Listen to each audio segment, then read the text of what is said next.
Crimson Peak is a 2015 American film directed by Guillermo del Toro, national treasure, by the way, and stars Mia Wasikowska. Whew, man, I got that one on my first try.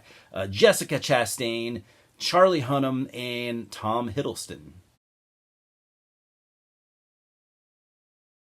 The plot follows Edith Cushing, played by Mia Wasikowska, living with her father in 1880s Buffalo, New York. She's an aspiring author and wants to be more than just like a rich businessman's daughter. She ends up meeting Thomas Sharp, an inventor played by Tom Hiddleston, who, like her, has had a sort of a tragic past. So, I'm not a huge fan of Victorian-era films for some reason, and I'm not even really completely sure why. I've thought about it for years now, and I can't even articulate it to myself. Don't get me wrong, it makes for some truly beautiful films, the scenery, the clothing, I guess if you're into that kind of thing. But I don't know, that time period for some reason just bores me. However, this is a Del Toro film after all, and period pieces they're just his thing. If you're a fan of his style, especially things like Pan's Labyrinth, The Devil's Backbone, I think you'll probably like this. At its core, I'd call it Gothic horror for sure, but with a hefty dose of like romance, murder mystery, with some very dark subject matter, more dark than a film like this would normally be dealing with. Again, it's Del Toro, the man that reminds us that sometimes there is beauty to be found in darkness. I gotta say, I thought this was going to be a struggle for me. The first act, maybe even the first two acts, personally didn't do a lot for me. But the third act ties everything together really nicely, and in the end, I actually did appreciate everything as a whole. I kind of reflected back on those first two acts that I didn't initially enjoy, and it's like I enjoyed them or appreciated them a lot more than I did initially. And of course, there were things that did grab me right away. Despite, not being a fan of the Victorian-era films, there's a lot of eye candy here.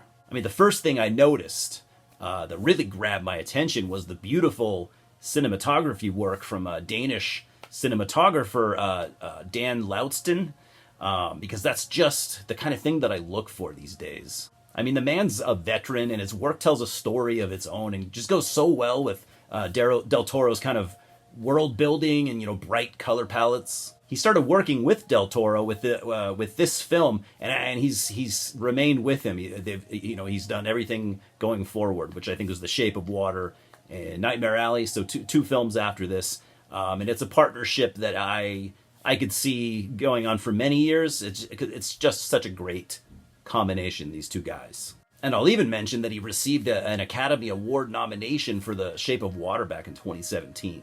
I also really liked the costumes, especially with Jessica Chastain and Mia Wasikowska, who wears different dresses throughout the film, all being in various different colors. And like I said, Del Toro tends to use a lot of bright colors, often to stand out from typically drab surroundings.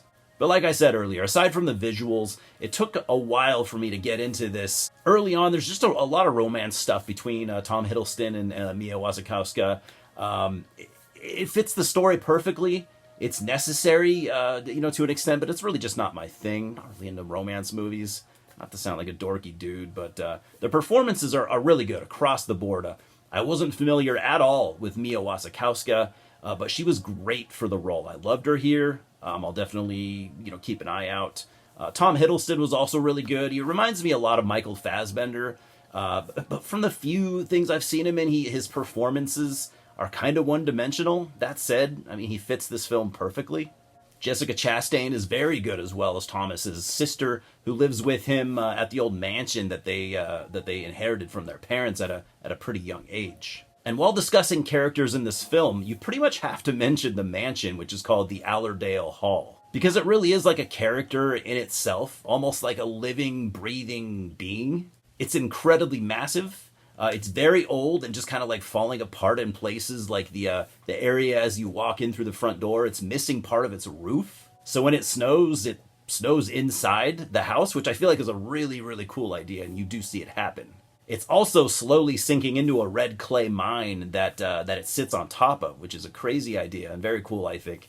To me, the house is like an old decaying creature, you know, maybe not of this natural world that we live in. That's just the vibe it gives me, by the way. That it's not part of the story. And then I think my personal favorite character here is Dr. Alan McMichael, played by Charlie Hunnam. He's obviously most known for Sons of Anarchy, which I've never seen, but he is really good here. I've heard he's a good actor. From what I've seen here, I would have to agree. So he plays Edith's physician and childhood friend. He's suspicious of Thomas and Lucille and is kind of all that Edith has for like a support system at this point. This creates a bit of a divide, and Edith is kind of torn between Thomas and Alan, especially as, you know, she's in a really vulnerable state. Adding to the haunting visions that she's been having, and all that she's been through, you know, she's definitely the underdog in this story, and she's a great one. Crimson Peak has a lot of classic Del Toro elements. You know, I kind of alluded to that already. It's a beautiful looking film with some extremely dark undertones that I did not see coming. You know, the themes of child abuse and trauma, you know, really took me back to Devil's Backbone, you know, one of his earlier films. It also has a bit of a fairy tale vibe, you know, not unlike Pan's Labyrinth or even The Shape of Water. There's always an underlying theme of hope and good defeating evil, and just overall humanity in his films. Just a lot of heart. You know, I doubt we'll ever see him direct anything like a mean-spirited slasher or anything like that, but that would be cool. So I'm giving Crimson Peak a 7 out of 10. I really wanted to give this a higher score.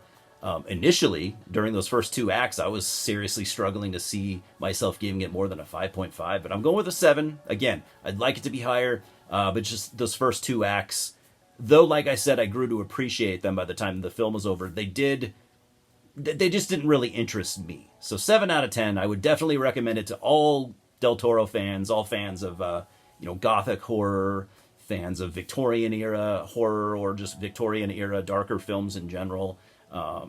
It's like a lot of Del Toro films, pretty much all of them, really. It's not scary by any means. It's more of a visual feast with a lot of storytelling going on. So, yeah, I'd recommend it. Check it out. Let me know if you've seen it. Let me know what you think about it. Cheers, guys.